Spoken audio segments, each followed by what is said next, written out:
Hey, this is Lou Mangello from WDW Radio, and you're listening to the Five-ish Fangirls podcast.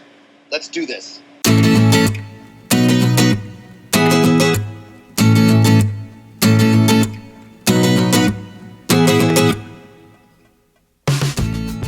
The tangents this week continue all the way to episode 275 of the Five-ish Fangirls podcast.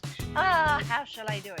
I know, I'll turn him to a flea. I'm this little flea. And I'll put that flea in a box. Then I'll put that box inside of another box. And then I'll mail that box to myself. And when it arrives, I'll smash it with a hammer. It's brilliant, brilliant, brilliant. I tell you, genius, I said. Or to save on postage, I'll just poison him with this. Welcome everyone to this week's episode of the Five-ish Fangirls podcast. So glad you could join us. Let's start off like a do-work with a virtual table and see who joined us this week. This is Brittany in Bethlehem. This is Chrissy in Salt Lake City. This is Holly from Wisconsin. And this is Rachel in my secret lab. Nicely done, Rachel. And I could just picture the scene in my head as you were reading the dialogue. Yes. Eartha Kitt, I am not, but you know. I'm not trying to be. But we lovingly parody it. Yes. Yes. Mm-hmm. So if you were curious what we were going to talk about today, This should give you perfect clue as to what is it. Yep. But before we pull the lever, yes. Let's pull the Kronk. To the secret lab. Pull the lever, Kronk. Wrong lever! Why do we even have that lever? Yes. That's going to be a lot of quoting. Yes.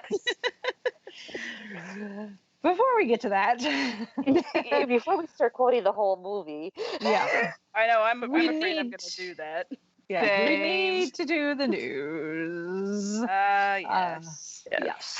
So And once you see the news, or once you all hear the news, you'll know why we pick something so goofy and funny to yes. talk about, because holy crap. Yes. Anyway. Yeah. Well, some of the news is good, and some of it Yes. is that makes Yeesh. sense. You know, Yeah. Some news is that's a thing. it, Yeah. we expect That's it like a kind of- little. News and nine-ish news. Yeah. 9:30ish, yeah. It's not Yeah. people. It's not Yeah. people. It's things. It's things, yes. They're not dead. They're No. just delayed. Yes. That's all. They're sleeping. So yeah, Yes. as we get into closer to summer and big convention season, obviously, it's a case by case, state by state basis at this point Yeah. still, but just in case there are some events that are getting canceled, even though if you looked at the calendar you'd be like, but that's months from now. Yeah. I'm not gonna get into it, one, because it's not my thing, and two, there's a whole lot of legal stuff. I'll put a link to if I could find it again, I will put a link to this Twitter thread actually that I read earlier today, that someone who's actually worked in conventions and was able to at least spell out in more layman's terms some of the legalese that goes along with this. Basically, there's a lot of moving parts to this. Yeah. Yes. Yeah. So you can't point to just one certain thing and be like, this is the fault, because it's not. There's a lot of things in play. That being said, if you had these things written down on your calendar, hopefully you wrote them in pencil. Yes. In conjunction, they've gone ahead and canceled this year's event, and we could just plan on 2021. As most people know, that's usually the first weekend thereabouts in July-ish. So yeah, they've gone ahead and decided to not have this year's event. So if you've already registered, you have some options though. You can carry over your registration into 2021 and you won't have to do anything. You can cancel and donate what you paid for your registration to the con, because they are ran by the Circle of Janus, which is a non-for-profit. So Any of that would help them, make sure that they have the funds to do the event next year. And that will be considered an official donation, so you'll be added to the donors list of the program next year. You can cancel and receive a refund as well, and you'll get your money back in the same way you paid for it. So if you pay with a check, you're going to have to wait to get a check back. If you pay with credit card, they'll just refund your money to your credit card. Blah, blah, yeah, all that. It's pretty straightforward. Obviously, if you went ahead and reserved a hotel room, you got to contact the hotel directly and cancel that. But at this point, they are not expecting next year to not happen. So we'll just plan on, thereabouts the same weekend of July in 2021. And in the meantime, they're hoping to do some virtual online events. So go follow them on social media for any announcements regarding that.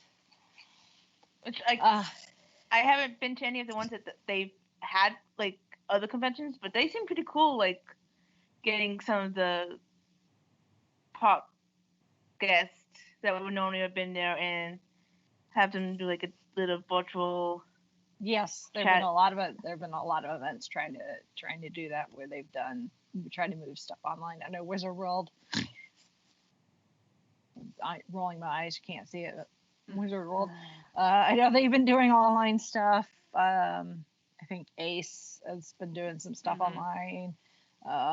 There was a con that did an online live stream over the weekend. So Saturday afternoon, I had my laptop open. I was watching the stream of the sing-along version of Yellow Submarine on the Beatles YouTube channel. Trying not to sing too loudly because Chauncey was working with one of his students. Yes. And in the meantime, on my tablet with the volume turned all the way down because I was already listening to the movie, but I was watching a live stream Q&A with Clark Gregg. Yeah. So multitasking at its best. Yeah. yes. Yeah. What? There was one day that I was waiting for one of the tweet-alongs, the Doctor Who tweet-alongs to start, and then I found out Salt Lake Comic-Con was doing a live stream with Ashley XT because they announced her as a guest for the event in September. They haven't canceled yet, but they're still saying, we're monitoring and we'll let you know. Yeah. But yeah, so they had a little mini panel with her on their Facebook Live, and I was like, Doctor Who stream, the panel, what do I do? It was a little... I ended up doing the Doctor Who tweet along, but I was like, hey, this is cool. So anyway. It's like, yeah. It's kind of like, it's like live thing where you could be tweeting and potentially talking with other people live, or the streaming something where I can probably rewatch it later. Yeah, which I did. I rewatched parts of it later, so I was like, yeah, it's fine. And I did share it on our Facebook page. They're like, hey, this is going on right now if you want to check it out. Yeah. But yeah, so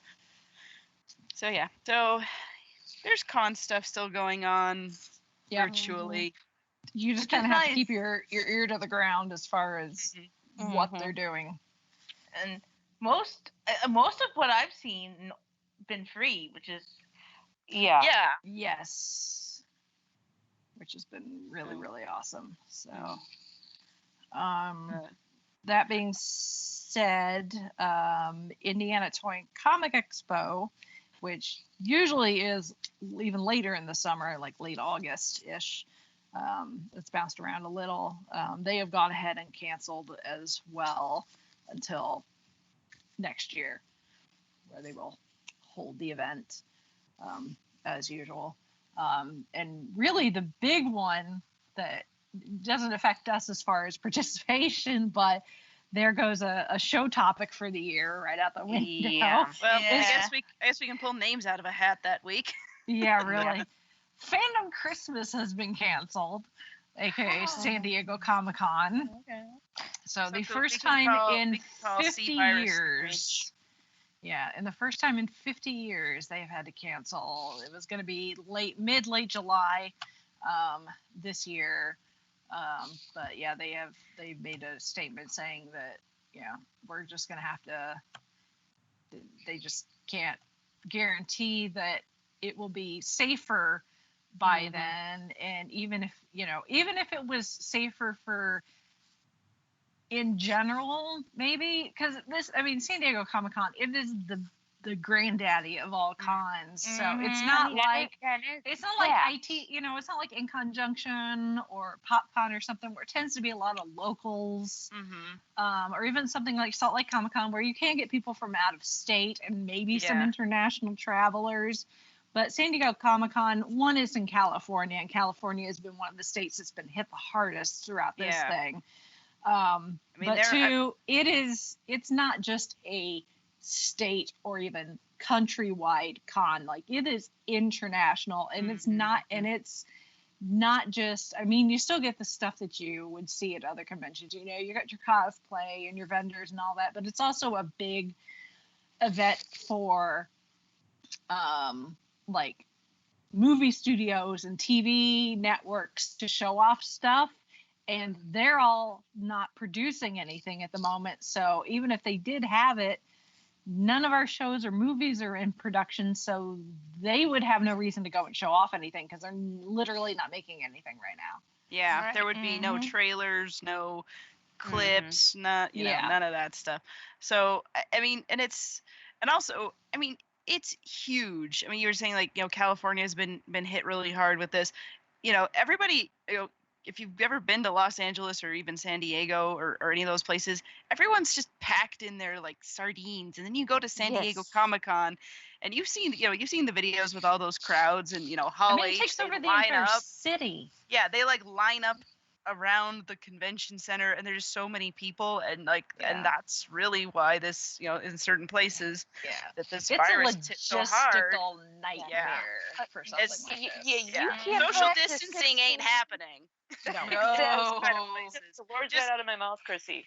Yeah, just because of the sheer number of people that are there, not because they don't want to or that they're being, belligerent. It's you just can't. Yeah, there's no possible way for you to You get say 6 feet inches. from somebody. Yeah, you're lucky if you can get an inch to yourself. That too, or 6 centimeters. Yes. Yeah. So I mean, it sucks. Yes, everything that's been canceled so far sucks, but it's definitely understandable. Mm-hmm. But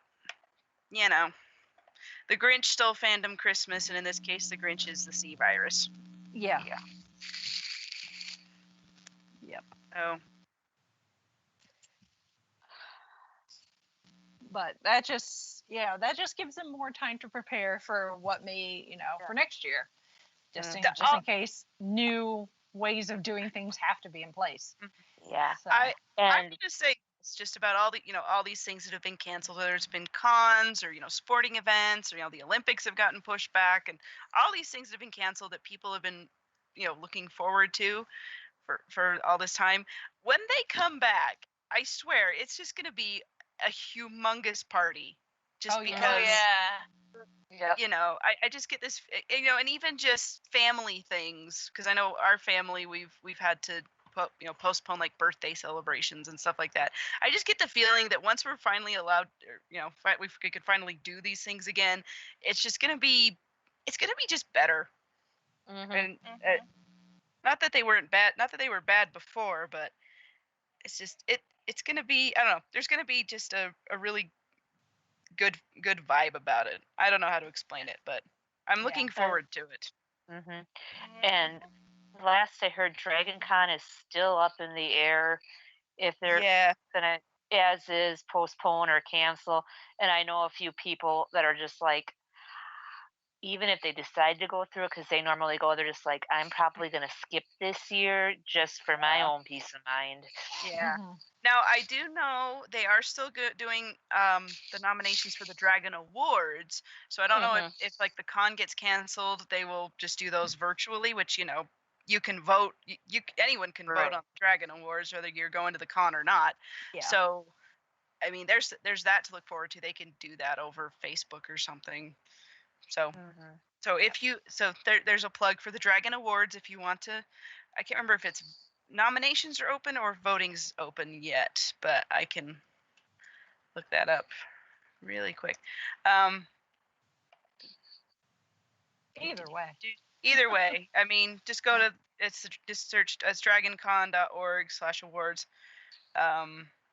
Oh no, okay. Nominations will soon be open. You just have to register. Registration to vote is open right now. So you'll want to register to vote, then you can nominate stuff, and then from the nominations you can vote. So it doesn't seem like the awards are going to be canceled, even if the con is. Yeah. Mm-hmm.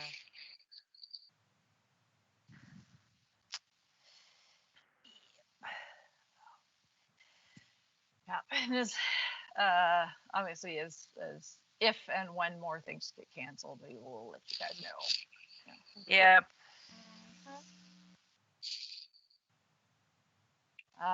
So moving on to more pleasant news. Once TV shows go back into production, Yes. so as we said, everything's on hiatus right now. But once they come back, presuming that they hadn't started anything before this all happened, Leverage is returning.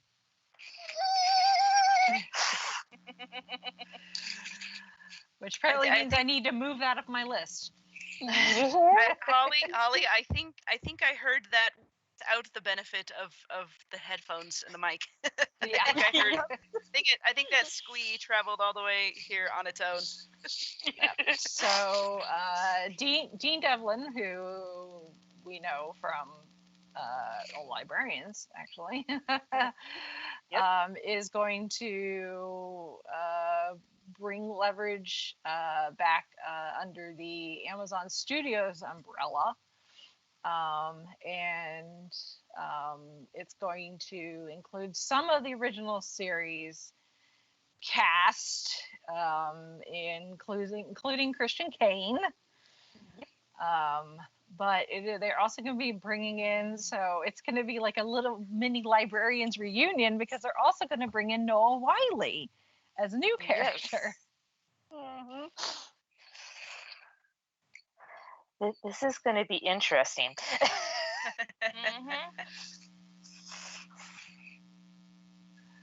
So, yeah, and it looked like most of the original cast is going to be there as well, or in some capacity. And so it'll be a lot of fun. So if you have not seen Leverage, the original series, it's a treat. You just love it. I mean, when I first started it, I'd heard of it. I'm like, I didn't know what to expect. When I got into it, and I just got sucked right into it. It was awesome. Problem is, it used to be on Hulu. It's not anymore. I don't know where. You can find it on the Pluto TV app. Has its own Leverage channel, which it goes in chronological order. Then with this, the IMBD TV, it's available as an app, and through if you have an Amazon Prime membership, it is free as an Amazon member. You can catch all 5 seasons of Leverage there, and they do have commercials. They're short, but at least they put them in kind of where a normal commercial break would be. Okay. Or if you subscribe to the Sundance app, you can get all 5 seasons of Leverage that way without commercials. There if you just want to flat out buy it, it's available on Amazon, Apple. Yes, exactly. All those great places, which it would be worth buying. Mm-hmm. Agreed.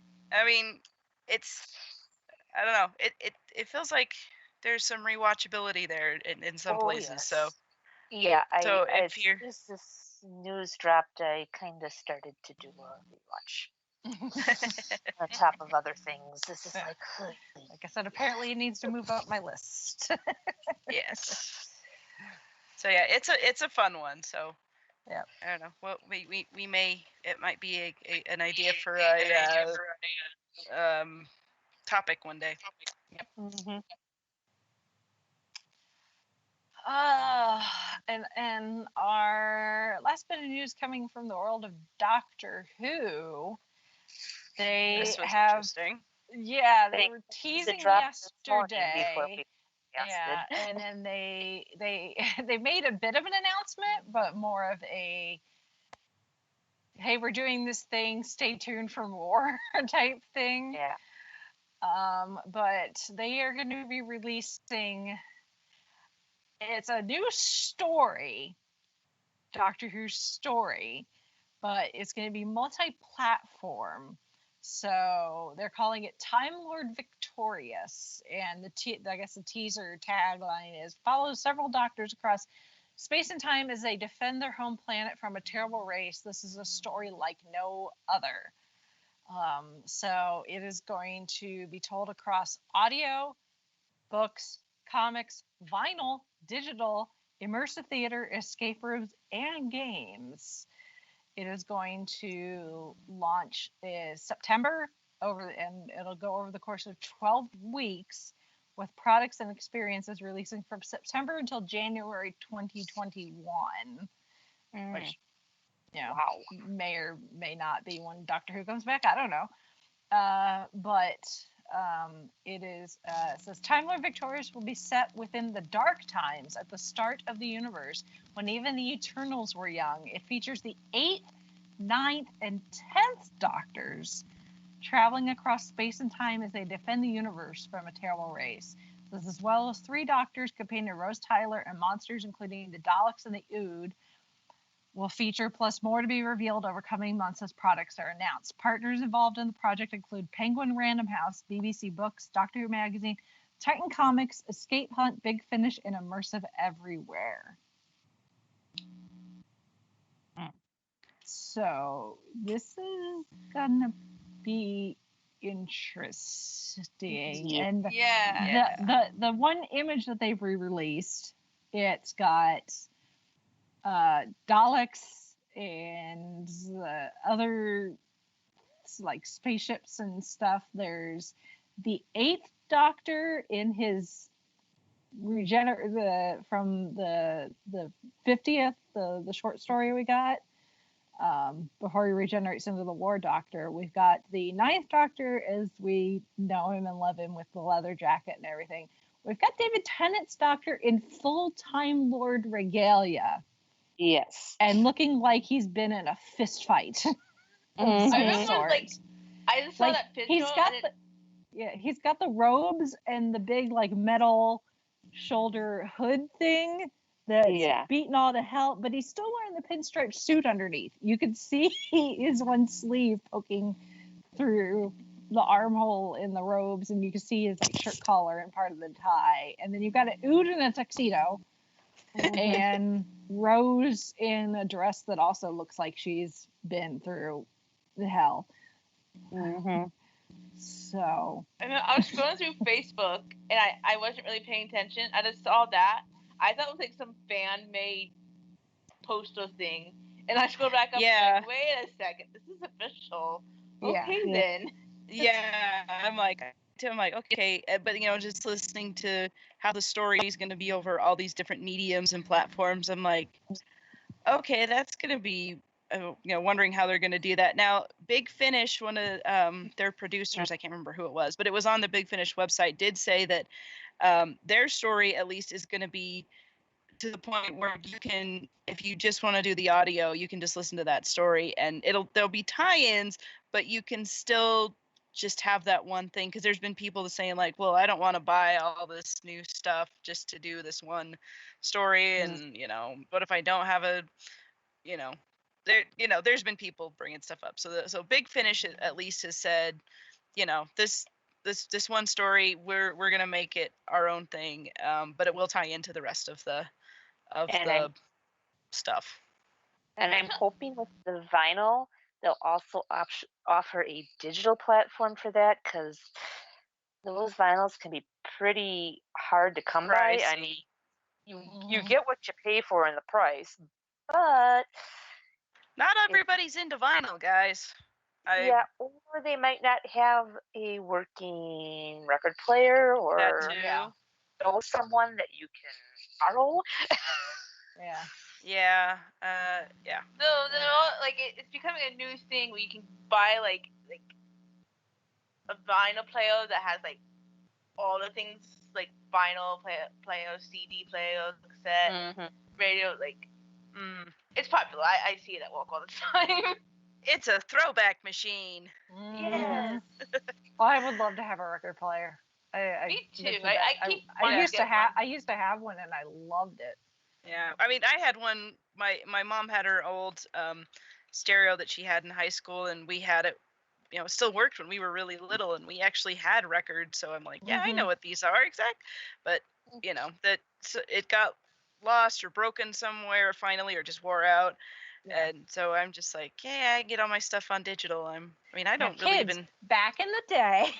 Mm-hmm. You don't know what we're talking about. If you know what a CD is, there are these things shaped like CDs, but a lot bigger, and they are made out of this plasticky material that had these little grooves drawn into it, carved into it, and when you put it on a special machine with a needle, those grooves turn into sound. You know, you still might be confusing them because a lot of kids don't know what a CD is. Yeah, well, I said if you know what a CD is. Too. Yeah. Or that track. Although, yeah, that reminded me in Honey, We Shrunk Ourselves, one of the Honey, We Shrunk the Kids sequels.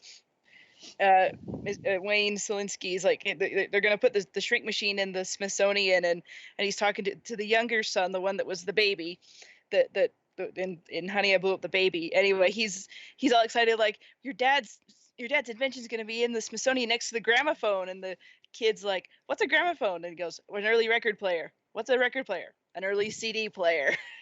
I'm just like, I know what a record player is, but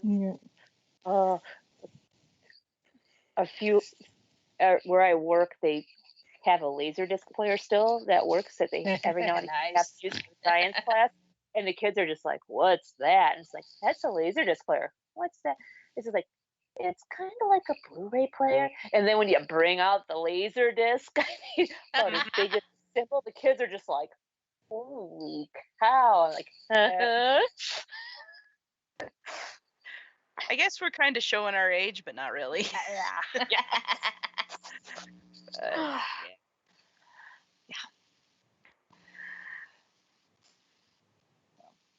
One thing I found interesting, and this would be what we have linked to in the show notes, is the announcement from the official BBC Doctor Who website. Is after all the text and everything, it says at the bottom, stay tuned for further information about Time Lord Victorious. It says, in the meantime, see if you can find it on our stories page. And if you click the link, it takes you to the Doctor Who stories page where it has all of the Doctor Who stories from An Unearthly Child all the way up to the most recent. In order. It gives you the season, and then you can kind of click on them, and it'll give you like a synopsis and a premiere date, and sometimes an image and everything. So I went to it, and I was like, okay, Time Lord Victorious, like, you know, I guess give us an idea of where this is going to fall as far as canon is concerned, I guess. If that, I don't know if that's what they're hinting at. So they have it listed in right after Waters of Mars, which makes sense because if I remember right, isn't that when he calls himself Time Lord Victorious? Yeah. Yes. Yeah. That's what it comes from. So it's like, okay, we're not done with that era of Doctor Who. I am intrigued. Tell me more. Yeah. Yes. Grabby hands. Please, please, please. Unless they want you to kind of click through and read every synopsis and, ooh, hey, you stumbled across an Easter egg. I don't know. When I have more time and can spend several hours clicking through every story that Doctor Who's ever done, all 300 plus of them, sure. And that's just the TV series. Right? It's like, I'm working on it. Just give me a minute. But yeah, this sounds interesting. So, and I'm curious if like September. I'm curious, have they said anything like about in most of Theodore and Skate Rooms? Is it that just going to be in like Nope. England, It doesn't say anything. Yeah, that's the other thing. It's like, well, those of us in the United States and Not who live in England.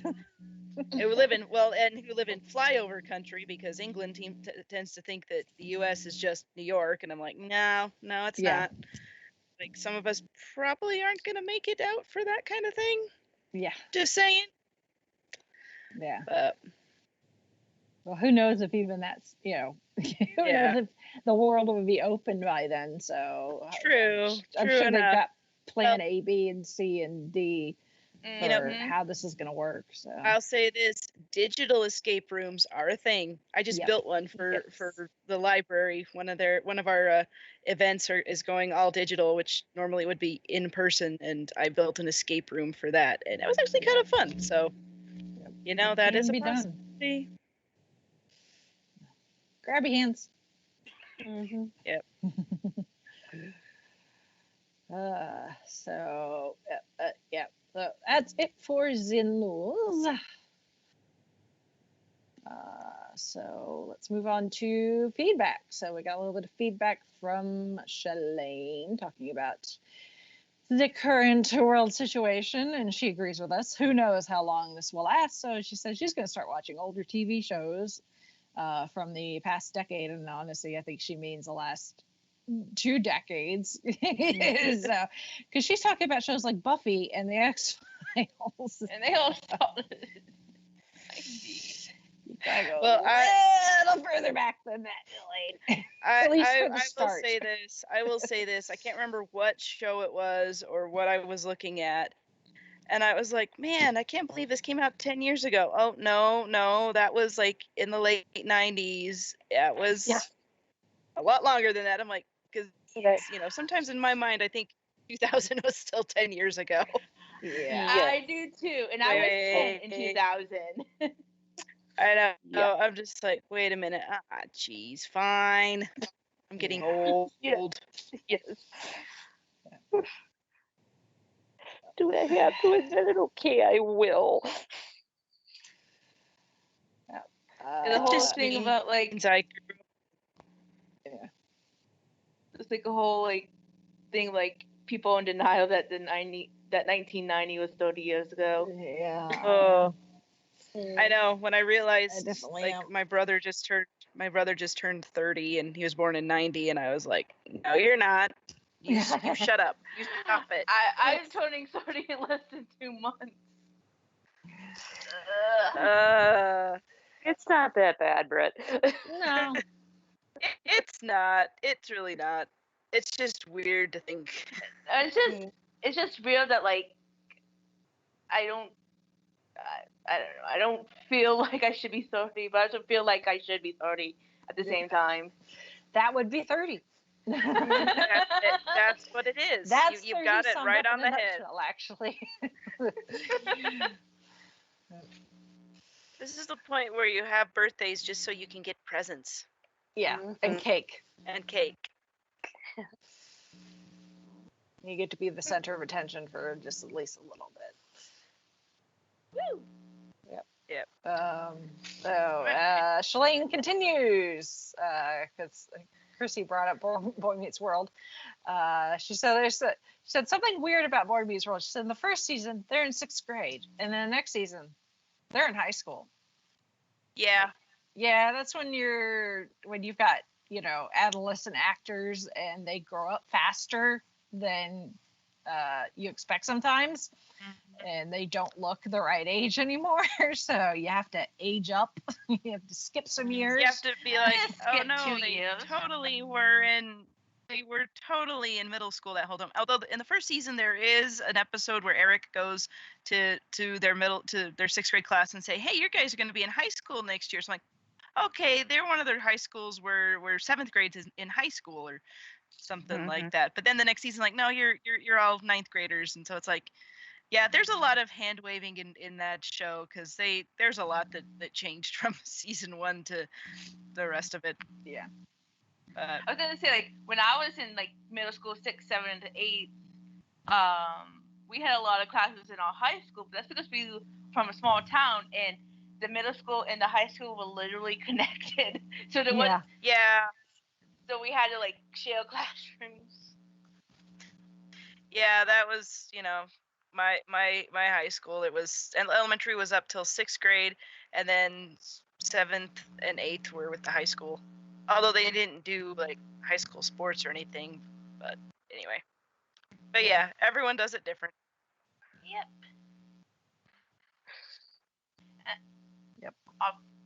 But we're not stars on TV shows where you may grow 6 inches over a summer. So yeah. I don't know. I feel like with the Harry Potter. With the Harry Potter movies, it's like, oh, they look so teeny in the first one, and then and they're supposed to be 11, and then in the second one they're supposed to be 12, and I'm like, gosh, you look like you're old enough to drive. Yeah. Like how did that happen? Yep. She says she's also been watching other older Disney Channel shows and Disney afternoon shows, so she might start watching The Mandalorian. Which, how you've not watched The Mandalorian yet is beyond me, because everybody's watched The Mandalorian. Well, everybody should watch The Mandalorian. My family was a little slow in getting that.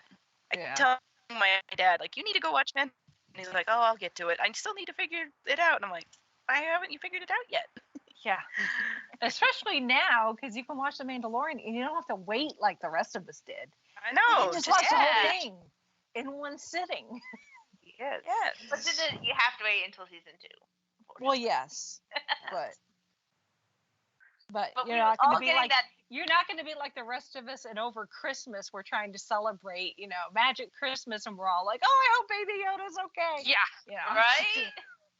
Anything happens to that precious little cinnamon roll, we riot. Yes.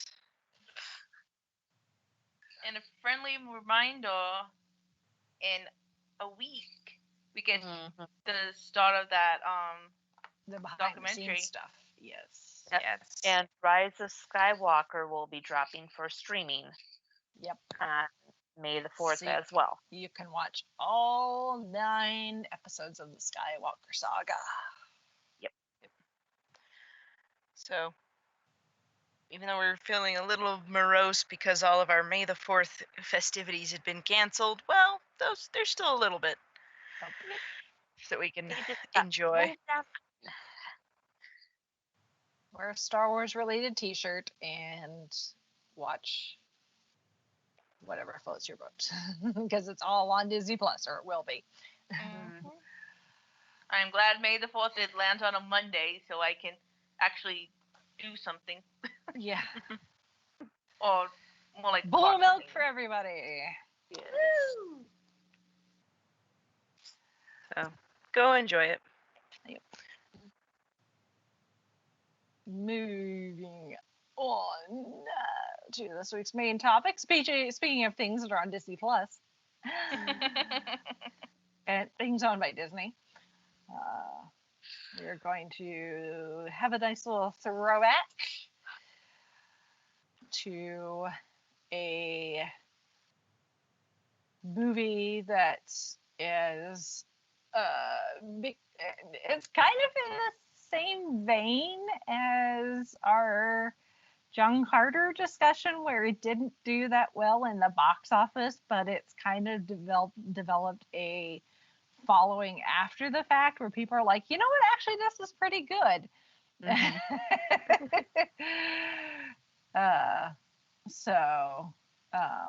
But yeah, so we were talking about the movies and TV series that came born out of The Emperor's New Groove.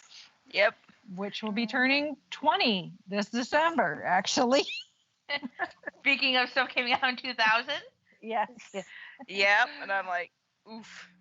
But yeah, now that I think about it, I saw it when I was a sophomore in high school, and yeah, it's been 20 years, and oof. But one thing that kind of that I was reminded of while I was watching it, or rewatching it for the millionth time, because how many times have I seen this movie? Is That year, or maybe it was the year after, I was in a Spanish class, and somehow we convinced my Spanish teacher to let us watch this movie.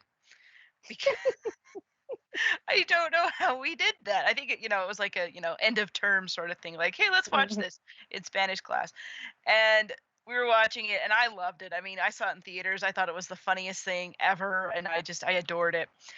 And there were some girls, the kind of they were a little older, a little kind of little prissier, and they were just like, oh my gosh, this movie is so dumb. How can we possibly be watching this show? And I just, I was kind of I was a little, self-conscious, high schooler, in those days. So I just like, cause I was sitting there laughing, and some of the other kids in the class were laughing too. And I just kind of was like, I'm sorry. I'm finding this funny, but now I'm just like, I don't care. I love this movie. And I think a lot of people love it now too. I mean, like you said, Rachel, people are discovering it, or they've watched it on home video or streaming since then, and it's hilarious. It's like, it's quotable. It's kind of in that sort of Princess Bride vein of, you remember it, you quote it. Because I was sitting there watching it, and I'm like, I could quote all of these lines. I know the song. I know this, and all these things.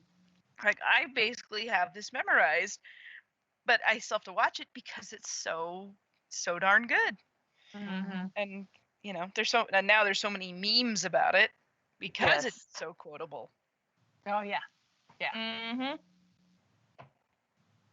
Yeah, it's so good. So, a reminder for those that maybe have forgotten. So the first movie was The Emperor's New Groove, came out in 2000, December of 2000, by Disney. And it stars David Spade as Emperor Kuzco. What's his name? Kuzco. He's the king of the world. Yeah. John Goodman as Pacha. Eartha Kitt as Yzma. Patrick Warburton as Kronk. Wendy Malick as Chicha, Pacha's wife, and Tom Jones as theme song guy. Yeah. Okay, see this palace? Everyone in it is at my command. Check this out. Butler, chef, theme song guy. Oh yeah! He's the sovereign of the nation. He's the hippest cat in creation. He's the Alpha, the Omega, A to Z. And this perfect world will spin around his every little whim. Cause his perfect world begins and ends with me. What's his name? Kuzco. That's his name. He's the king of the world. There's a hippo. And you can tell that David Spade and Patrick Warburton must have had good chemistry, because years later, or not too many years after that, they starred in a sitcom together called Rules of Engagement. Well, and David Spade and Wendy Malick were both on a sitcom together. Oh, they were? Shoot Me. Yes. Oh, that's right. That's right. I completely forgot about that. Yeah. I remember at the time, because we had Disney Channel, and they had all the that was back when they would do behind the scenes stuff of the new movies coming out and things like that. So they were doing interviews with David Spade and Patrick Warburton and everybody. But then I would also see them advertised on network TV for their sitcoms and stuff like that. So it's just kind of like that era of entertainment. They just seemed to be everywhere to me, because they were over on Disney Channel talking about Emperor's New Groove. They were on the advertisements for all their sitcoms and stuff, and I'm just like, okay, this is what we're doing, and I'm cool with that. Yeah. So, this is if you've seen the movie, you at least hopefully have some semblance of an idea of the plot. Emperor Kuzco is young. He's a young royal. He's extremely selfish. Everything's about him. He only does what suits him, what pleases him, what makes him happy. And he's got this advisor. I'm doing it. Advisor. Yzma, who is a, I don't know, witch, but she sounds like a mad scientist, actually. And her bumbling sidekick muscle, this year's model's name is Kronk. It's a new one every decade or so. Who turns out to be a very surprisingly good chef. Yes. Yes. Order. And he is very upset when you suggest that you have to skip dinner to go kill the emperor. Yeah. But Yzma wants the power of being emperor, so she devises a plan to try and kill Kuzco. But instead of killing him, he actually gets turned into a llama and ends up in the care of this peasant named Pacha. So they have to eventually find their way back to the kingdom so that, in theory, Kuzco can be turned back. And along the way, he learns to be less selfish and more caring about other people. Although you say the plot like that, and you could think, if you didn't know anything about this movie, you could think, okay, this is a good, it's a morality tale. This jerk of a emperor learns how to be a better person, which there is some of that for in there for sure. But and it, as I was rewatching it to talk about it on the podcast, I'm sitting there going like, this character could easily have just become unlikable. You hate him. You don't want anything to do with him. You think he should, it's like you don't care if he gets turned back into a human after he's turned into a llama. You could easily be cheering for Yzma because, he gets, he fires her. Although, she doesn't exactly cover herself with glory in her first appearance, when she's like, it is no concern of mine whether your family has, what was it again? Food. So it's like, she didn't get fired. She was let go. Her department was being downsized. She's part of an outplacement. They were going a different direction. They're not picking up her option. Take your pick. I got more.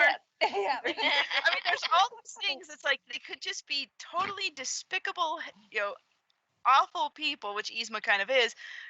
But even with the, even with Kuzco, as selfish as he is, you're still like, tapping your toe to the theme song. You're laughing at his joke when he, when he's choosing his bride and he's going down the line and going, hate your hair, not likely. Oh, you have a great personality.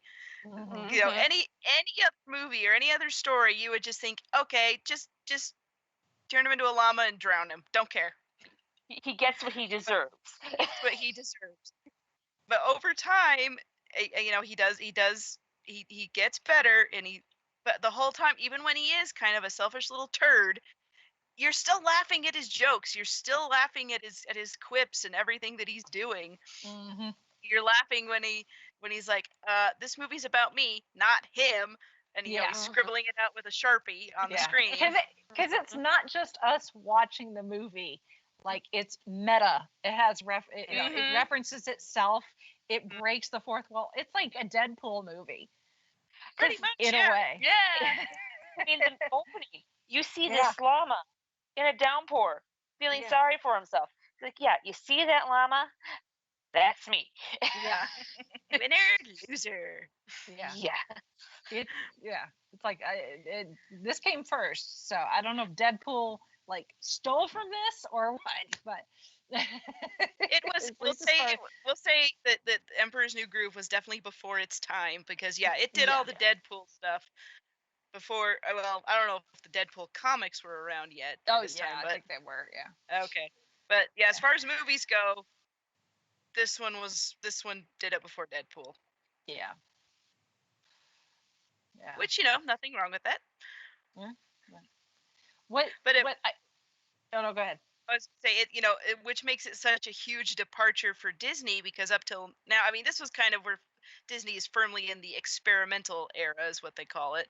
Yeah. Because it's not a fairy tale. There is some magic involved, but it's they don't really explain it. There's not a big song about Yzma saying I'm a witch and I'm going to there's no big villain song or anything like that. She's just like, okay, I'm gonna kill the emperor because he ticked me off, and it's also very Looney Tunes. I decided while I was watching it, the slapstick and the jokes and the scene where they're chasing Pacha and Kuzco at the end of the movie, and they're on the map, and there's the little and there's the little map markings coming up behind them, and they're like, well, I don't know, and they just go with it, and they're like, and they get back, and they're like, how did you get back before us? Because they get struck by lightning and fall down the cliff, and Yzma's like, how did we get back, Kronk? And Kronk's like, well, you got me. By all accounts, it doesn't make sense.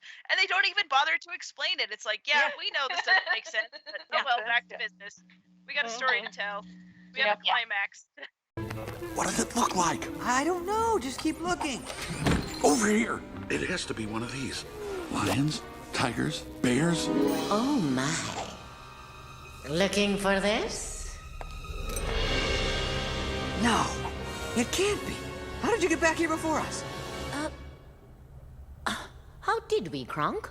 Well, you got me. By all accounts, it doesn't make sense. Oh well, back to business.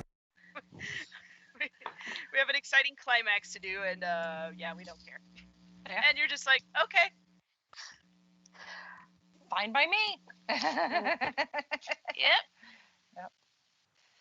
Yeah, so what's interesting is, as much as we love this movie and how underappreciated it was at the time, but how it's definitely more appreciated now, and I did not know this until I started doing the research for the podcast, is this movie almost didn't happen. It's got almost as a, like, actually, I think maybe its backstory is more WTF than the behind the scenes issues that we uncovered when we were talking about John Carter. Yeah, what this movie was supposed to be, way different than what it ended up being. Oh yeah, it was supposed to be a full-on Disney musical, because at this point they were still riding the coattails of the Disney Renaissance. The Lion King had been 6 years before, so they were still riding the high of that, and Beauty and the Beast, and all those movies that would come down the pipeline in the late 80s, early 90s, and give us that revamp of resurgence of Disney animation. So it was supposed to be a full-on Disney musical called Kingdom of the Sun. It was going to be directed by the same people that directed The Lion King. It was going to have 6 original songs written by Sting, and essentially it was going to be the same city or same setting, set in the kind of like Incan type setting. And essentially it was going to be The Prince and the Pauper as the plot for it. So David Spade was still going to be the emperor, but the emperor's name was going to be Manco. And then Owen Wilson was going to play Pacha, and Pacha was going to be a young peasant who looks like the emperor, if you know the story of The Prince and the Pauper. And they decide to switch places. Eartha Kitt was still going to be Yzma. She was going to be more of a sorceress, and the emperor and this peasant were going to switch places. Yzma was going to find out, turns the emperor into a llama, but couldn't speak, non-speaking llama, and then makes Pacha, who is now in the place of the emperor, do her bidding. And in the process, Pacha would eventually fall in love with the emperor's betrothed, while Manco, as a llama, learns humility and meets a young female llama herder named Manco, named Mata. And they team up to stop Yzma's evil plans to save the country from destruction, with Yzma pulling the strings. So, but the movie tested very, very badly. They suspended production, even though it was half done. The supervising animator left and moved to Florida to work on Lilo and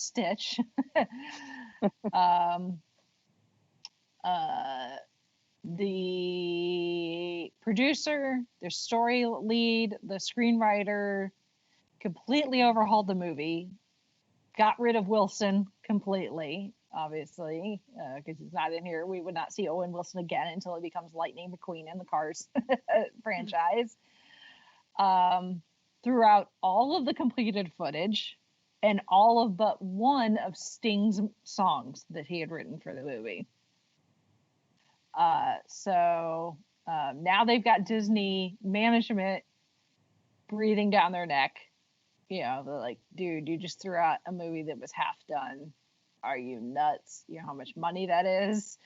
Yeah. I mean, I just think of all like the animators and everybody who put in all that work, and they're like, yeah, we're not going to use it. Yeah. Thanks, but no thanks. Yeah. So they hired Mark Dindal as the director to make it more funny. He and one of the other guys did not get along at all. Oh gosh, let's throw drama into the mix too. Yeah. So even though they did not get along and executives were not happy with the direction the movie was going, they were hesitant to interfere because The Lion King had also had apparently a troubled production, and it was a huge hit. And most of the crew was loyal to Roger Allers, who was the previous director before Dindal was hired. So summer of 1998, oh boy, they realized that this movie was not going to be ready to go for summer 2000. But they had already had merchandise ties with McDonald's and Coke and other things. Roger Allers asked for an extension of 6 months, was denied. So then he quit. So at this point, the movie is on the brink of being completely shut down. Dindal reworked the entire thing. And at the same time he's reworking this movie, his animators were also reassigned to work on the Rhapsody in Blue segment of Fantasia 2000. So they're reworking this movie, and at the same time, his animators need to move on to work on this segment for Fantasia 2000, which came out in 1999, so a year before this. But eventually, they got it to work, and we got a movie that we see now with Sting. Sting wrote the opening that's sung by Tom Jones, but he refused to sing it. He thought that they needed somebody younger and hipper to sing it. They hired Tom Jones, who was actually older than Sting. I was gonna say, I'm like, yeah, it's like when I was, when I was in high school, like I know who Sting is. At the time I did not know who Tom Jones was. Yeah. But okay, it worked. Yeah, and then Sting, obviously, if you watch the credits, you hear the song that Sting sings at the end, and there is this whole everything that I just said is in the trivia section on IMDb. There is a whole documentary about this that Sting's wife she was filming. She filmed for Sting when he got hired, all the way at the very beginning when it was Kingdom of the Sun, and filmed this entire process up through them almost canceling it and them reworking it, and Sting, them asking Sting to come back and still help work on the music, even though at this point the movie that he was originally working on no longer existed in the form that he remembered, and he's on tour at this point, so he's kind of busy. But it's so there's this whole documentary. I'll put a link to it in the show notes. You can watch it on YouTube for now until Disney decides to take it down, probably, because apparently Disney does not like the way that they are portrayed as far as how they handled things. In the grand scheme of things, it's not too bad, but it's definitely not a family friendly documentary in the first place. Like Sting cusses and makes some adult comments along with some other people he's working with that are not Disney people. And so it's raw is what it is. It is a raw behind the scenes, but it's fascinating to watch. It was like I had no idea this movie had all of this drama behind it. I know. It's like for such a funny and lighthearted movie, it's like, oh my gosh. Yeah. What it went through to get here. And even reading the synopsis of Kingdom of the Sun, I'm like, okay, that sounds interesting. I'm a little curious as to why it didn't test well, but at the same time I'm like, but I really love Emperor's New Groove, so I'm okay with it mostly. But it's just kind of like I'm curious about that other movie. Same here. I almost wish I could see it, but I can't. But it's just, I don't know. But just the things, because like I said, I remember seeing all those behind the scenes things that were on like Disney Channel, and when I was a kid, I always saw those, and I was like, oh, they making movies looks like so much fun, and they look like they're having such a good time, and it's like, no, they don't always. That's not always how it goes. Yep. We do have Sting to thank for the ending of the movie, though. Supposedly the original ending, even after they'd retooled everything, that Kuzco did agree to build his summer home on a different hill and not tear down Pacha's village and all that.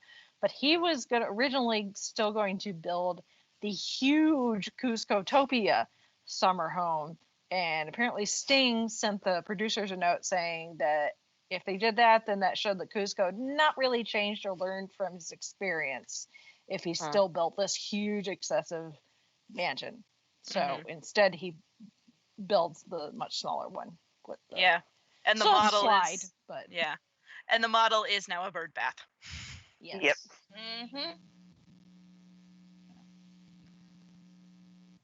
So, but it's just crazy to think that, and now I like want to dive into like the Lion King and see what kind of issues are going on there. Yes, because I knew a little bit of like the issues for the Emperor's New Groove. I didn't know there was some with Lion King. What I know of the Lion King, because there actually is a little bit of a mention of this on the Lion King. I think it's the Blu-ray, and they're like the behind the scenes stuff. And then I went digging, because with Lion King, it was being made about the same time as Pocahontas, and Pocahontas was supposed to be the big, grand, epic, amazing blockbuster movie that Disney was going to pour their heart and soul into. It's going to be like a tentpole. It's gonna be bigger than Beauty and the Beast, bigger than all these things. And Lion King, that's just our B-roll. And like the studio actually treated the people working on Lion King like crap, because they were working on this movie that's like, oh, it's talking animals. That's, we're doing American history. This is highbrow entertainment sort of thing. And so the crew working on Lion King took that as a slight, but they turned it into, well, we're going to show you, and we're going to make it even better and awesomer and all these things, and thus all this history, because Lion King outperformed Pocahontas. Everyone remembers Lion King with a lot better than Pocahontas, at least I do, and everyone I talk to. And Pocahontas, we were all traumatized by the Lion King. We're all traumatized. We remember it, and even when they did the quote unquote live action remake, everyone's like, yeah, not everyone, but most people are like, yeah, this isn't as good. It's like this is a rehash of. I still haven't seen the live action. Yeah, I haven't either. I don't know if I want to be re-traumatized with the death of Mufasa with a more photorealistic animal. I've got the animated that's better, and the animals look better, and I'm gonna stick with that one. But yeah, so that if that's the drama that they're referring to, that's what happened with Lion King. Is the people working on Lion King were just kind of seen as second class compared to the people working on other projects, but particular Pocahontas. And Pocahontas, like, I remember walking out of that one and I'm like, that was so dumb. And I was 10. I'm like, I didn't like that one as much. Soundtrack: Pocahontas, Vanessa Williams, Lion King, Elton John. Yeah. And just, the story, the music's more memorable. The fact that I always, I mean, we're getting off on a tangent here, but I always chalk up the success to Lion King with, I mean, the animation and the music is amazing, but the fact that it's a story about a family and about a wayward child coming back to, to where he belongs, back to his family, back to, living up to his potential, living up to the things that his parents taught him before his father died. And so people kind of relate to that more, like it's that family story versus a retread of Dances with Wolves. That's and a very historically inaccurate telling of Pocahontas. So yeah, that's my take on it. I mean, you could say it's a hot take, but that's my take on it, and that's my point of view, and that's why I personally like Lion King more than I like Pocahontas. Yeah. Anyway. Yeah, because basically the only thing I pretty much remember about Pocahontas is her two cute little sidekicks. That's it. Yeah, pretty much. And the hummingbird. And the pug. I remember the pug. Oh, that's the pug. I forgot the pug. Oh, I thought you said the bug, and I was like, there was a No, bug. pug. Oh yeah, the pug. Yes, okay, I remember.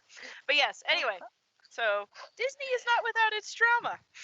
Yeah. But I guess if you look at Lion King and Emperor's New Groove, you get some great art comes out of great drama or great contention. I guess, I don't know, conflict. I'm sure there's a saying about it. I just don't know what it is, but yeah.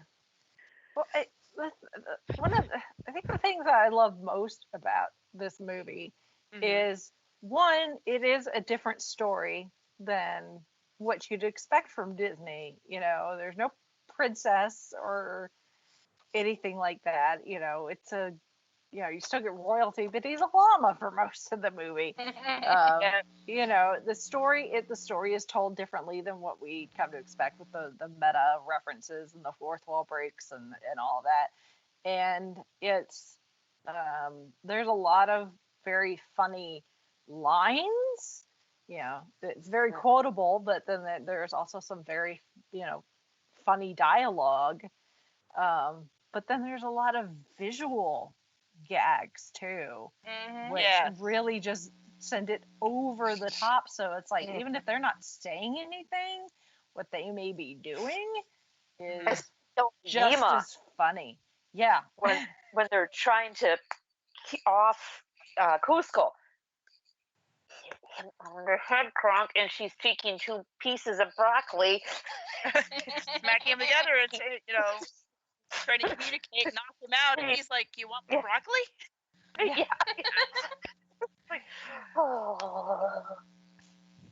Although love you, but he's not the brightest bulb in the fixture.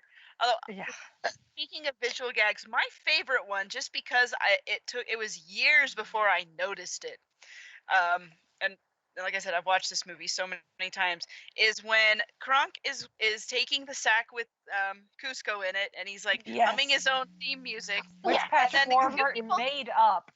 Yeah. And these two people start walking by, so he goes up against the wall and is like, "Oh!" And they kind of glance at him and walk off, whatever. And then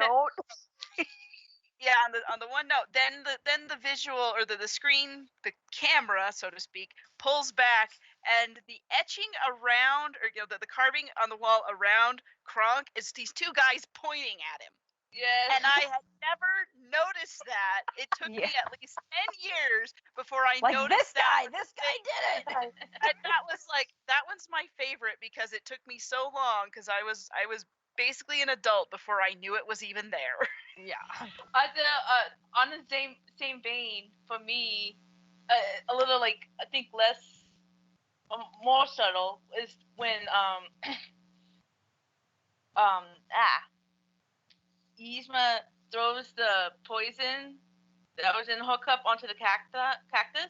Oh, and the cactus changes into a llama. I mean, that took me quite a few rewatches to actually see it. And that's the thing is like there's all these little visual cues, these little visual jokes that there's some that are in the forefront, but then there are also ones that it takes you a few years and a couple hundred viewings of it to notice it. And when you do notice it, it's hilarious because sometimes if you watch a comedy movie a lot and you know the jokes and you know all of it, and even if you love the movie, sometimes you're like, well, I've heard this joke a million times. It's still funny, but maybe it's not as funny as the first time you saw it. But then you have a movie like this and you see all these new jokes that that have always been there, you just haven't noticed, but you get to laugh at them because they're brand new to you all of a sudden. I love the scene in the restaurant where Kuzco and Pacha are trying to lay low. Yzma and Kronk come in. Kronk decides to go help out because the restaurant's getting slammed, and then Kuzco and Yzma are circling through. Yeah. Like I'm second time, make my omelet a meat pie. Yeah. It's like an I Love Lucy bit, honestly. Yes. Yes. And then after that happens, and the waitress comes up, and she's just rattling everything off, and then Kronk just condenses it down to whatever the nicknames are. Yeah, it was just like, wow. And it's like, what have you been doing before you became Yzma's new boy toy? Well, and that's a good segue into the sequel. Kronk's New Groove, which really takes place not long, I think, after this. Just enough because because the baby that Cheech is expecting in this movie is, according to his big sister, he's a half.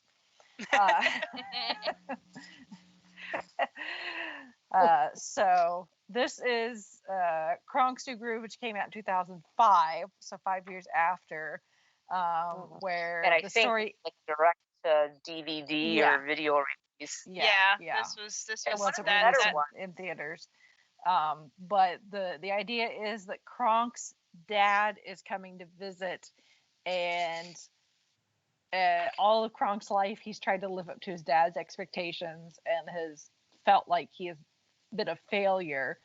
And like the two biggest things that his dad always thought he needed to prove that he was successful was a house on a hill and a wife and kids. And so we get some backstory of Kronk getting the house on the hill by teaming back up with Yzma again, and then realizing that he's hurting more than he's helping because he ends up getting his house on the hill through this whole snake oil thing with the old people that live in the village. And then we also see when he takes the junior chipmunk troop to the chipmunk troop championship games and falls for one of the other troop leaders, but then they end up a whole mess of things happen, so they break up. So now he's working at the diner still and afraid that he's going to disappoint his dad. But the whole cast comes back, which was a first for Disney to have a sequel and have all of the original voice cast come back, like every Patrick Warburton, David Spade, Eartha Kitt, John Goodman, everybody comes back. We get the addition of John Mahoney as Pappy, Kronk's dad. So but and just back to that, Pacha and his family help Kronk out. Yes. Yeah. And tried to. And Pacha's at first going to play the wife, and it's like, no, mama-in-law. Yeah. So this one is, even though it's 3 minutes shorter than The Emperor's New Groove, which that in itself it's not a very long movie. It's only an hour and 18 minutes, so it's really short, all things considering. But The Emperor's New Groove is really well paced. So it you don't, even an hour and 18 minutes isn't that long. It still doesn't feel that long. This felt every bit of 1 hour and 15 minutes. It's still funny. There's still a lot of good dialogue jokes. There's a lot of great visual and audio jokes, like when Kronk teams up with Yzma again and they pull the lever, and she's fixed the kinks this time, so the lever's fine when they pull it. And this time they go in a boat, and you get the music for It's a Small World playing for the first part, and then she hands him the souvenir photo at the end. He's like, "All my eyes are closed." Pull the lever! This lever. I worked out the bugs. Just checking. What? Wait for it.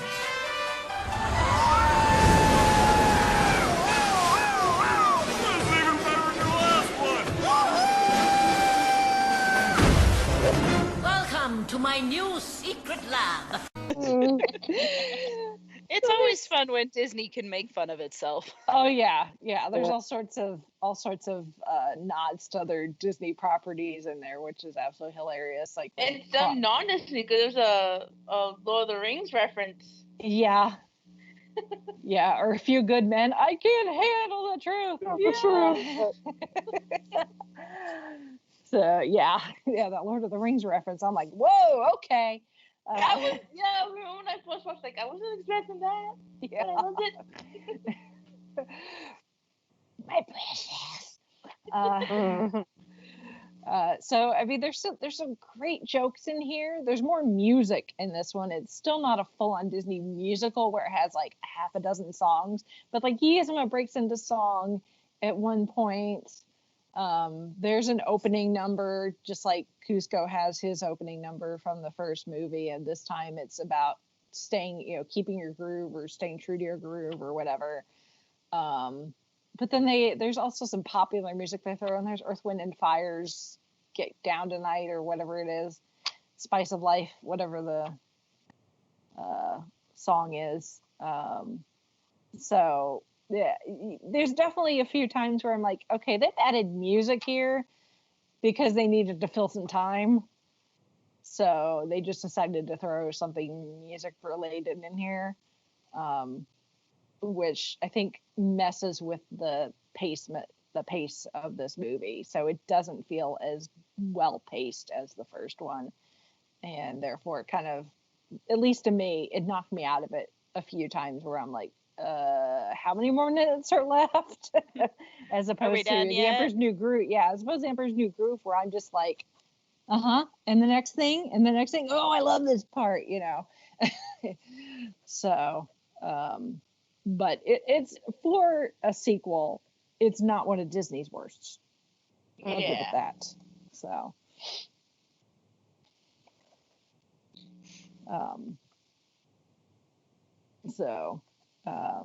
and then there is the TV series, the cartoon, The Emperor's New School, which there's only 2 seasons. There's like 58 episodes or something like that. There's like 20 something per season, but they're really short. They're like 20 minutes long.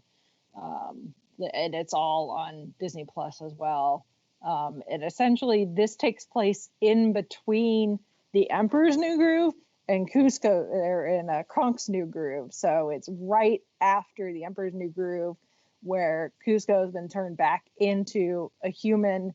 He's less selfish, although he's still very snarky and everything. He's got sarcasm, cracking jokes. Yeah, but that's the stuff we love about it.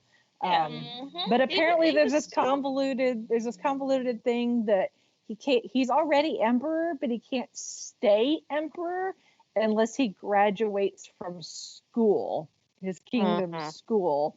So he gets kicked out of the palace, gets cut off from all the funds and everything. He has to go live with Pacha and his family and go to this school and tries to make friends and passes classes while Yzma is trying to pretend to be the principal, but everybody knows that he knows it's Yzma Everybody knows it's Yzma except for Kronk. He forgets every time that it's Yzma. Right. And school As you is expect from him.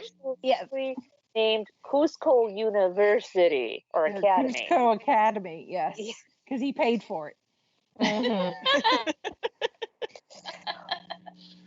So, I've only watched like 3 episodes so far. I never watched it before. I had only ever seen the first movie. I'd never watched the sequel or the cartoon before this. So it's, I think of the 3, the cartoon I think is the weakest. And I don't know if this will change because, like I said, I'm only 3 episodes in. If it gets less repetitive as far as the beats that it hits, like you have the opening with the opening theme song, you get the setup of whatever it is that Kuzco has to pass, otherwise he'll get kicked out and then he'll never graduate, and then Yzma will become empress. Kronk goes to the principal's office, forgets that Yzma is disguised as the principal. She reveals himself. He gets over the shock. They go to the secret lab. They figure out what they're going to do to try to stop Kuzco from passing whatever class it is. And then he ends up passing it anyway. Move on to the next episode. Yeah, I never like watched it faithfully when I was a kid, or when it was on. But what I did see, it's basically, I mean, Disney had those TV shows based on their big animated movies. Like there was one for Hercules, there was one for there was one for Aladdin. The other one was Little Mermaid. For Little Mermaid. There's another one I'm trying to remember. Tarzan. There was a kind of had one, and it's like it's kind of it is repetitive. It's trying to cash in on the humor of the original. Some of those TV shows were successful at it. Some were kind of meh. So this one, it was all right. I wouldn't say it was terrible, but it was, I mean, like I said, I didn't watch it faithfully. It was like, oh hey, this is on, I'd catch a few minutes of it or whatever. Same. Yeah. It's just it's repetitive. If you've got nothing else, if you're a little kid and you got a short attention span, they could tell you essentially the same joke but in a slightly different manner over and over again. And with little kids' attention span, you're not going to realize you're essentially being told the same joke. Yeah, and you're going to find it funny. I guess I shouldn't say I was a little kid. I mean, I was a teenager, but. It's still sort of like, oh yeah, it's that. I was in college by the time this came out. So. Yeah, I mean, I was getting to the point where I was like, oh, it's that Disney Channel. This was 2006 when this came out, so it came out after the 2 movies, but time-wise, it's set in between the 2 movies. Yeah. So, and you don't have the same voice cast, not complete. This guy, JP Manu, voices Kuzco. Apparently he does the voice for the video game too. We do get Patrick Warburton as Kronk, Eartha Kitt as Yzma. Fred Tatasciore, who voices Pacha, which his is, I could almost forgive Kuzco's if it was set before the Emperor's New Groove, because he almost sounds like like if we were doing young Kuzco, he would sound what I think you would expect. So it's kind of, but not really. But then Pacha's voice is definitely different. This guy does not sound like John Goodman at all. Good news. John Goodman does make an appearance, as a different character. Which is random, but okay. Yeah. He's credited on IMDb for like a handful, like a dozen episodes or something as Pacha. So I don't know if that's maybe Pacha's brother or something. So yeah, that's that far yet. That's kind of funny. Yeah. But we still get Wendy Malick as Chicha. So, and I'm glad that they were able to keep Eartha Kitt as Yzma. Amazing Yzma. Although Eartha Kitt actually died in 2008, so I don't know if that had anything to do with the series ending or not. Well, I just kind of think if you tried to recast Yzma, it just wouldn't work. So there's like yeah, and I love the fact that voice is so distinctive. Yeah, yeah. Mhm. Well, I love the fact that that at the end of the first movie, Yzma gets turned into a kitty cat, and then in the second movie, she's mostly human but still has the cat tail. And so the one musical number she gets, there's a few times where she gets the opportunity to purr and make cat noises, which Eartha Kitt does really well anyway, but I love because it's also a nice nod to her being Catwoman in the 60s Batman. Yes. Yes. Yeah, it's like you kind Eartha Kitt was my wonder, first Catwoman. You kind of wonder if that was on purpose. Oh, probably. On the writer's part. It's like, oh, we gotta have her, do some Catwoman homage or something. Yeah. Yeah. Well, and just to let her sing too. I mean, because she was a singing. She did have a decent career as a singer. When I'm forced to listen to Christmas music at that time of year, I definitely prefer her rendition of Santa Baby. Yes. Mm-hmm.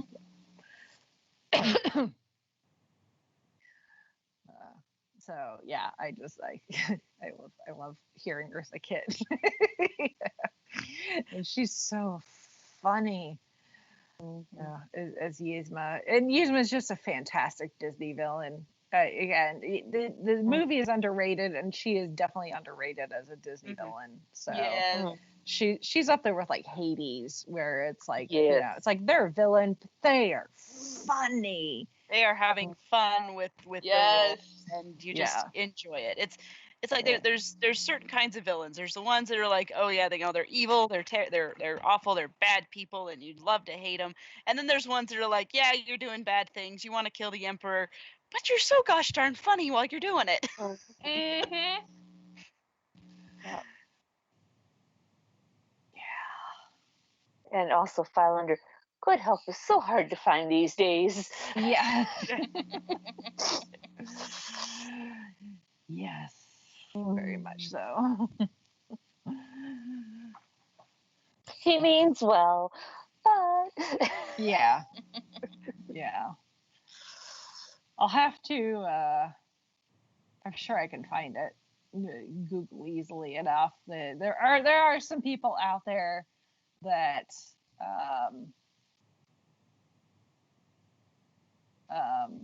there are people that definitely recognize that they are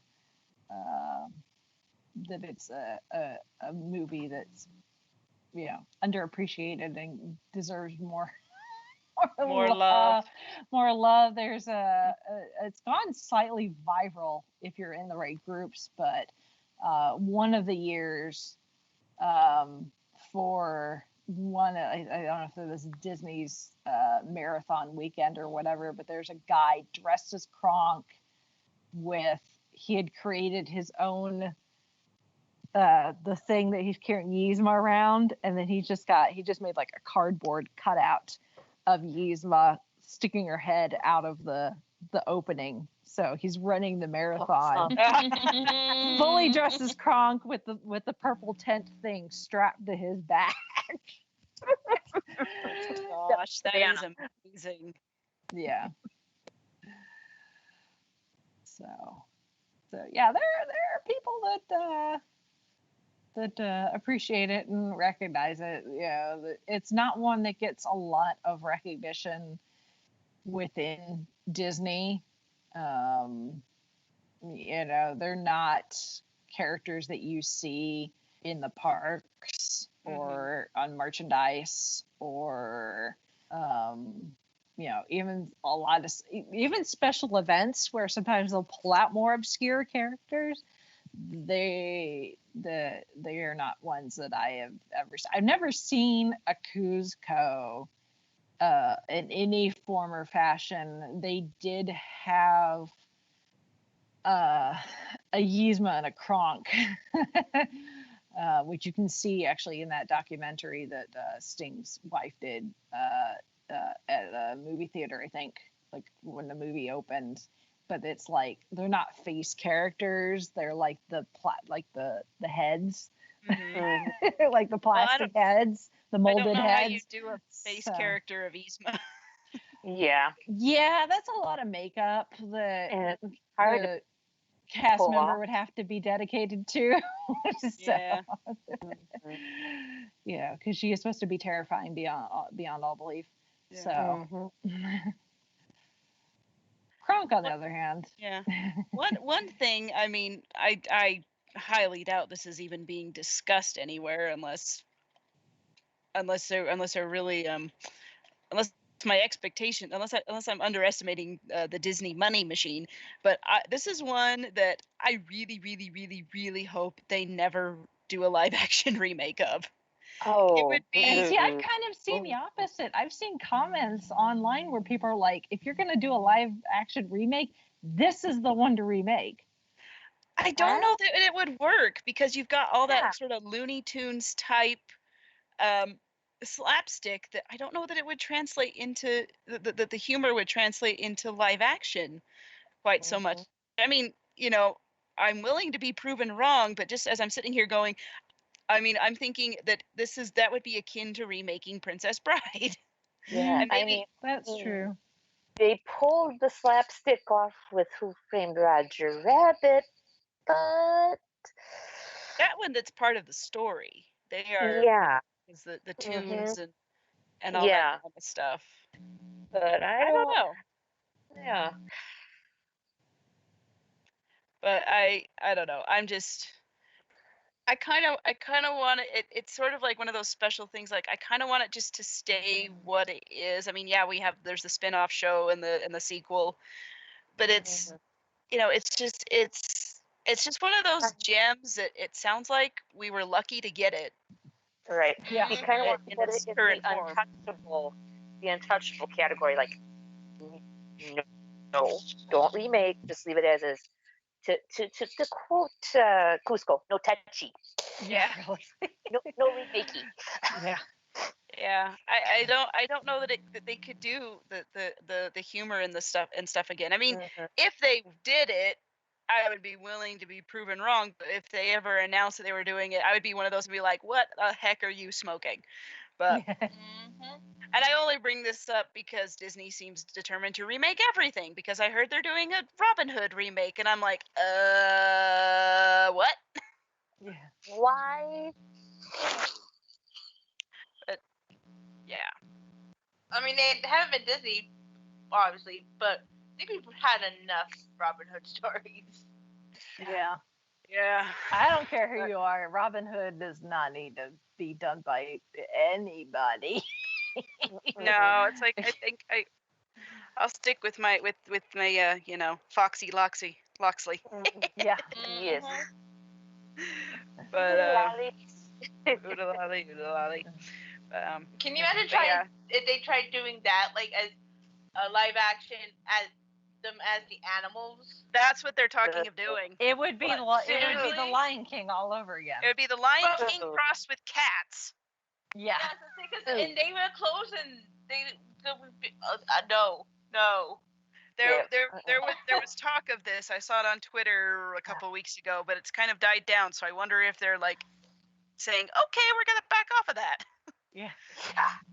Well, at least we know that Disney can do cats, and I don't mean the musical cats, but just the actual animal cats in CGI and have them look good.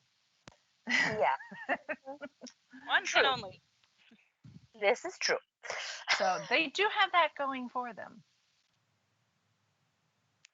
But that's about it. Pretty much, yes. So, but yeah, really, it just be like Kuzco, no touchy. So. Yeah. In this current climate, everybody just needs to tap into their inner Kuzco, no touchy. No touchy. Indeed. Yes. No touchy. And you know what? Maybe go look around your studio and see if there are any movies that are being made that are kind of having troubled production and are kind of in danger of being canceled. Because maybe that's your next hidden gem. Yeah. I'm just saying. There seems to be a history of this. But then again, if then again, if the executives start meddling, maybe it won't be as good. So who knows? It's one of those chicken or the egg things. But regardless, we have Emperor's New Groove. It's hilarious. It's funny.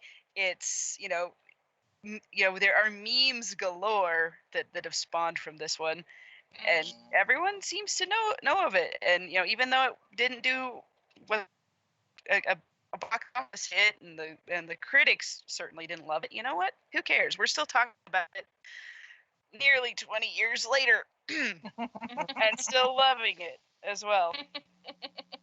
So the critics can take that and stick it in their pipe and smoke it. I never listen to the critics anyway. Yep. Yeah, me neither. They'd be like, "Oh, this movie is horrible," and like I watch it, like, "Oh, it's actually good." And then like there'd be ones like, "Oh, this movie is like the best movie ever," and I go to watch it, I'm like, "This is stupid. This is boring." Yeah, Yes. Are that you sure you watched the same movie I did?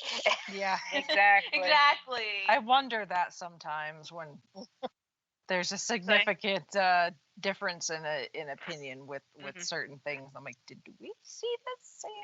Did you get slipped something else at your advanced screening or something? Because that ain't what I saw. Yeah. But Did somebody? Did somebody spike your drink? Or something? did you get slipped llama juice, the extract of llama in your spinach puffs? Did you get the special popcorn?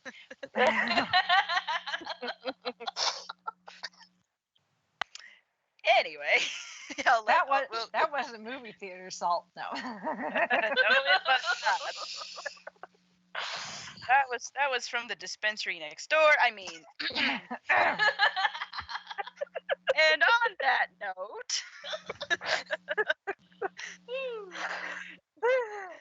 if any of our listeners, we gotta laugh, folks, otherwise we'll cry. Yeah.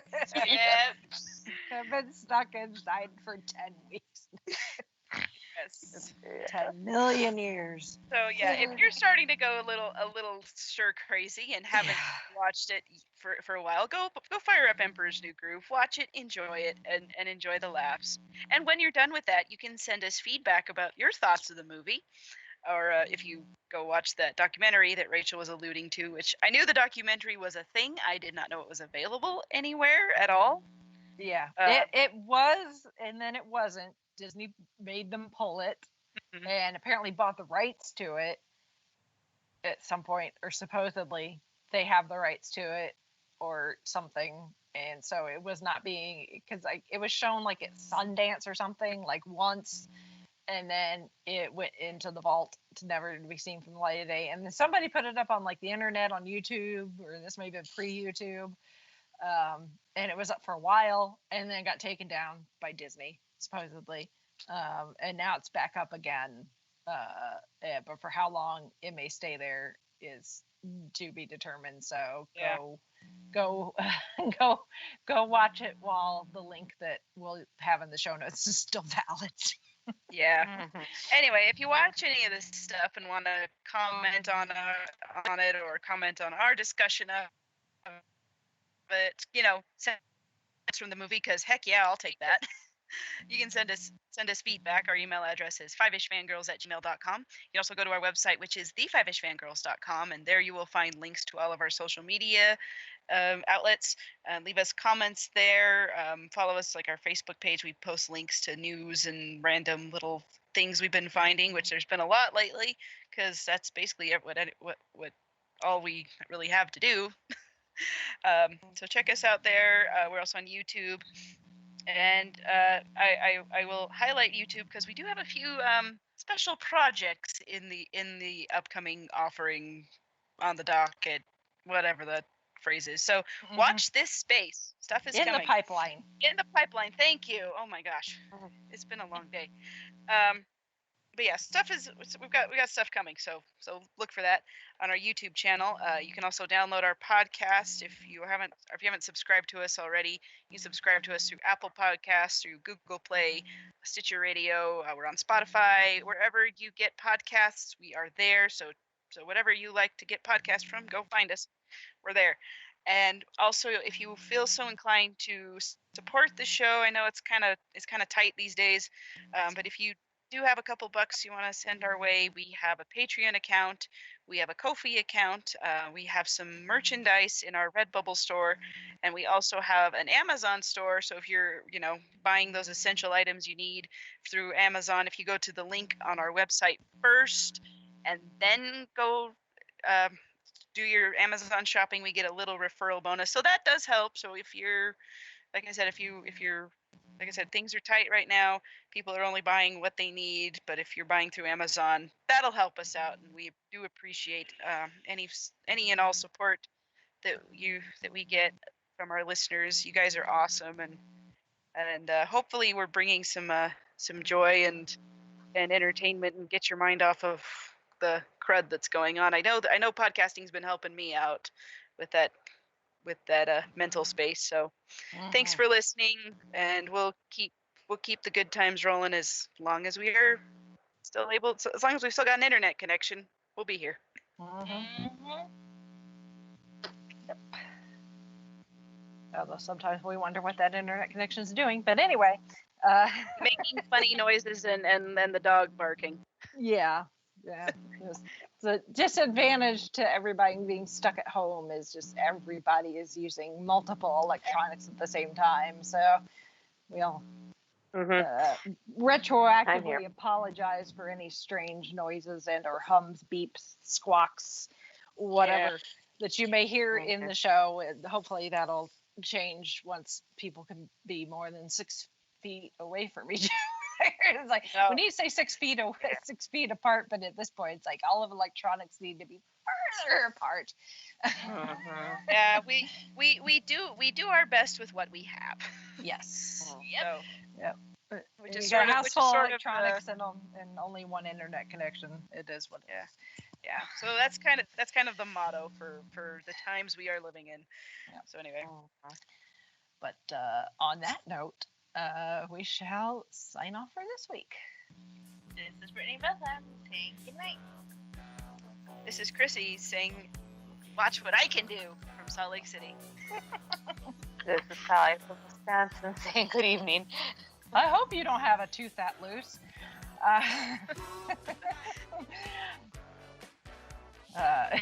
This is Rachel in Indianapolis, Indiana. Squeak, squeak, squeakin', squeaker, squeak, squeak.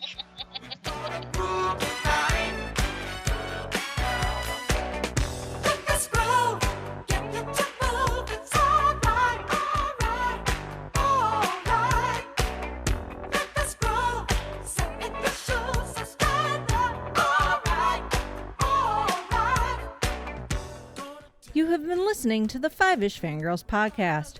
You can find more episodes and information at thefivishfangirls.com. Any and all books, movies, games, and any other forms of media mentioned are owned and operated by the respective copyright holders. No copyright infringement is intended or implied. If you wish to support the show, the easiest way is to leave us a rating and review. More ratings and reviews will make it easier for others to find the show. If you wish to support us monetarily, you can do so at patreon.com/5ishfangirlspodcast. All money goes towards fees and equipment to keep the show going. For official Five-ish Fangirls merchandise, visit redbubble.com/people/5ishfangirls. We love hearing from our listeners and encourage feedback. You can email us at fivishfangirls@gmail.com. You can also like and follow us on Facebook at facebook.com/5ishfangirls. Thank you so much for listening, and may the squee be with you.